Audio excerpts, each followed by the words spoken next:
matter whether you're a beginner or seasoned off-roader, at some point you're bound to get bogged. So I'm going to show you how to get yourself unstuck with a set of recovery tracks. Step 1, safety first. Make sure you put your car in park and engage the handbrake. Step 2, drop your tyre pressures.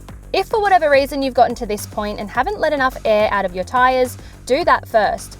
Use a tyre pressure gauge to get all your tyres to the correct pressure.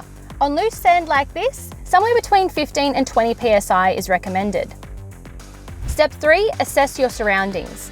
Now let's determine the best direction out of your bogged location.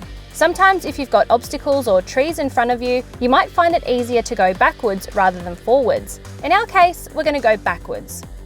Step 4, prepare to position your recovery tracks. You'll have to clear enough space to place your tracks far enough under the tyre so that it can grab as soon as the wheels start turning. If you're in sand like this, you can use the underside of these tracks as a shovel. Step 5, position the tracks.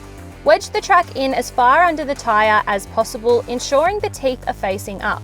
You want the tracks pointing out at about a 45-degree angle. Then pack some sand underneath the track for extra support. Step 6, driving out. Once you've double-checked your surroundings are clear of obstacles and bystanders probably laughing at you, if you haven't already, select low range and you're ready to start driving out. Remember to keep it slow and steady until you're back on solid ground. Momentum is key. Avoid excessive acceleration as it could cause wheel spin and damage both the tracks and your tyres. Step 7, collect your tracks. It's not uncommon for the tracks to get buried in the ground, so it may take some muscle to pull them out of the sand. Give them a wiggle if you need to and put them back in your car. That's it. Stay safe and happy off-roading.